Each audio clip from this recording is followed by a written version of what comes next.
नमस्कार, मैं आज 24 लाख स्टूडेंट से बात करना चाहता हूं जिनको नीट पेपर लीक से नुकसान हुआ। सड़क से संसद तक हम आपके साथ खड़े हैं। 24 लाख स्टूडेंट से मैं कहना चाहता हूं, आप अकेले नहीं हो। पिछले 7 साल में 70 बार पेपर लीक हुआ है और 2 करोड़ युवाओं को पेपर लीक से नुकसान हुआ है। एक साथ हम ये लड़ाई लड़ेंगे और ये लड़ाई जीतेंगे। मेन इशू जो है वो हमारा पेपर लीक है। So it's not only about 24 lakh NEET students, it's about whole family. There was a digital leak also this time. हमारे सोशल मीडिया अकाउंट्स बैन किए जा रहे हैं, हमारी वीडियोस डिलीट की जा रही हैं। मेरा माम पूरे सा हम लोग नहीं हो पाता। और आपके हाथ में, अगर आप क्लैरिटी से खड़े हो गए और पीछे नहीं हटे, उन दोनों को आपकी बात माननी पड़ेगी।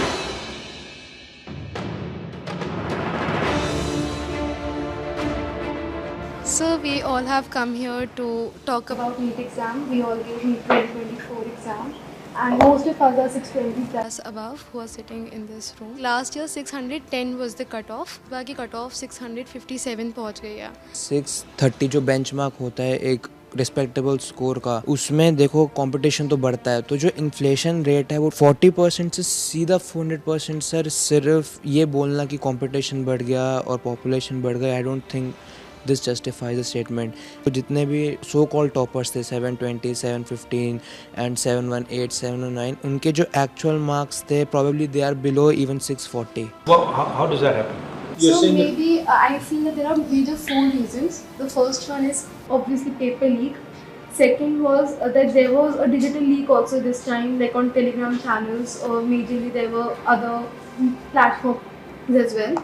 Third reason was that there were scams going on which were saying that you just have to leave the blank OMR and the people of the NTA, or maybe I don't know from which association, they will fill those OMR. Cheating is cheating, basically. Yes. It's cheating, and the grace mark is the 4th point, which is not going to impact that much. Sir main issue जो है वो हमारा paper leak है, क्योंकि sir सबसे पहले अनुराग जो students था उसने ऑलरेडी स्टेटमेंट्स में कहा है कि एग्ज़ाम लीक हुआ है। सर एग्ज़ाम लीक हुआ है, उसने ऑलरेडी प्रूवन किया हुआ है। और हम शिक्षा मंत्री श्री धर्मेंद्र प्रधान जी से मिले थे, उन्होंने स्टार्टिंग में कहा था कि एनटीए में कोई ऐसा कुछ गड़बड़ी नहीं हुई है, और जहां पर 2 सेंटर्स पर ये चीज़ देखी गई है उनको हम अभी वहां पर जांच की जाएगी। और हमने मांगे रखी थी कि रीनीट होना चाहिए और सीबीआई जांच होनी चाहिए, बट उन्होंने सीधा जो आंसर दिया था वो दिया था कि सब चीज़ हम सुप्रीम कोर्ट की मानेंगे, जो सुप्रीम कोर्ट फैसला करेगा वही माने। बट सर सुप्रीम कोर्ट ने डायरेक्ट जितने भी केसेस हम PIL डाल रहे हैं लोग इस चीज़ के ऊपर, डायरेक्ट जितने भी फैसले हैं वो सारे 8 जुलाई को दिए जाएंगे। बट उससे पहले स्टूडेंट्स पर इतना स्ट्रेस बढ़ रहा है, इतना प्रेशर पड़ रहा है। सर हमारे पेरेंट्स भी इस चीज़ से दुखी हैं कि बच्चा मतलब इतने मार्क्स ला रहा है कि वो एलिजिबल है हर साल के अकॉर्डिंग। बस मेन जो डिस्टर्बेंस हुई है इस एग्ज़ाम में वो है एक तो पेपर लीक, और दूसरी जो स्टूडेंट्स जो NTA ने ग्रेस मार्क्स दिए वो तो एक छोटा सा उन्होंने ग्रेस मार्क्स दिए वो अपने पेपर लीक को छुपाने के लिए। सर इतने दिन से आपको पता है कि गर्मी कितनी है, कुछ लोग गर्मी से मर भी रहे हैं, लेकिन सर हम स्टूडेंट्स और हमारे पेरेंट्स रोड्स पर इतनी गर्मी में सर लड़ रहे हैं इंसाफ के लिए, लेकिन सर हमारे लिए कोई भी कार्रवाई नहीं कर रहे हैं, ना ही हमारे इंसाफ के लिए कोई कार्रवाई कर रहे हैं। क्योंकि सर हमारे सोशल मीडिया अकाउंट्स बैन किए जा रहे हैं, हमारी वीडियोज़ डिलीट की जा रही हैं। हम अपने लिए आवाज़ उठा रहे हैं, उनसे रिलेटेड जितने वीडियोज़ सर कोई भी गलत कंटेंट नहीं है, हम सिर्फ आवाज़ उठा रहे हैं अपने इंसाफ के लिए।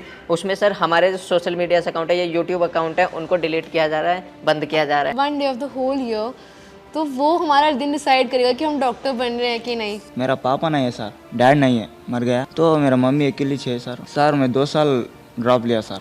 2 साल में मेरे को स्टडी नहीं हो पा रहा सर, अच्छा से घर में प्रॉब्लम, मनी का प्रॉब्लम, लॉन्ग टर्म में पैसा बजट नहीं हो पा रहा सर।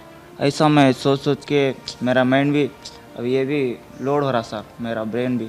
मेरा माम पूरे सर हम लोग नहीं हो पाता, और एक बार नहीं हो पाता सर लॉन्ग टर्म लेना को, ऐसा सोच रहे। अभी रीनीट कराओ तो इजी होता सर। मतलब सर कंक्लूजन है कि रीनीट ही अब हो सकता है, रिवैल्यूएशन तो कोई नहीं होगा।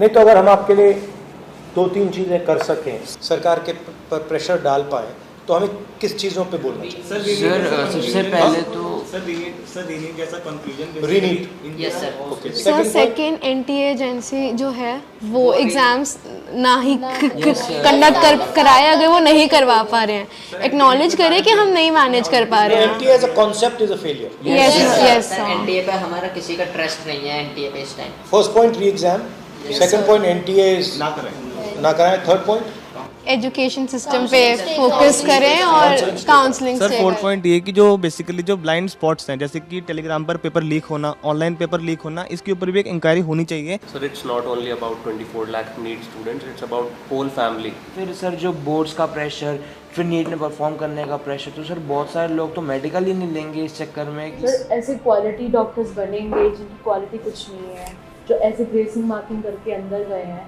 जब वो डॉक्टर्स बनेंगे तो can you imagine the condition of the people of India.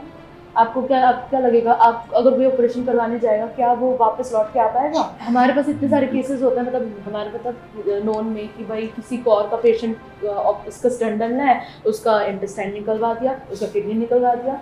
Sir ऐसे केसेस, ऐसी मिस हैपनिंग्स इतनी बढ़ जाएंगी, we can not imagine. Sir जो ये रीनीट का कॉन्सेप्ट है और जो ये रीनीट का कंक्लूजन है, ये बेसिकली दो ही बॉडीज़ हैं इंडिया में जो इसकी पावर रखती हैं। First of all supreme court, जिसमें हम अभी काफ़ी ज़्यादा डिपेंडेंसी शो कर रहे हैं, and second ministry of education. Ministry of education ने यूजीसी नेट का एग्ज़ाम भी कैंसिल किया और उसके अंदर लाइक 1 डे के अंदर उन्होंने एग्ज़ाम कैंसिल कर दिया। एक्चुअली ये दोनों ने इसलिए किया है क्योंकि पॉलिटिकल प्रेशर आया है, यस क्योंकि आप लोग मतलब चुप नहीं बैठे हो। यस सर, वो दोनों इंस्टीट्यूशंस निर्णय जब लेंगे जब आप प्रेशर डालो। यस सर, अगर आपने ठीक से प्रेशर डाला और आप पीछे नहीं हटिए, और अगर आप काफ़ी स्टूडेंट्स आ जाएंगे तो वो दोनों इंस्टीट्यूशंस इसको कैंसिल करो। पावर ना कोर्ट के हाथ में है ना मिनिस्ट्री के हाथ में है, पावर आपके हाथ में है। अगर आपने क्लैरिटी से खड़े हो गए और पीछे नहीं हटे, उन दोनों को आपकी बात माननी पड़ेगी। ठीक है, थैंक यू। आपका जो एस्पिरेशन है, आपका जो विजन है, इसी से देश का विजन बनेगा, इसी से देश की प्रगति होगी। अगर सरकार आपकी रक्षा नहीं कर सकती है तो ऑपोजिशन आपकी रक्षा करेगी। ये जो आपका मुद्दा है, इसको मैं पर्सनली संसद में आपके लिए उठाऊंगा और पूरा का पूरा दबाव हम सरकार पे डालेंगे। धन्यवाद।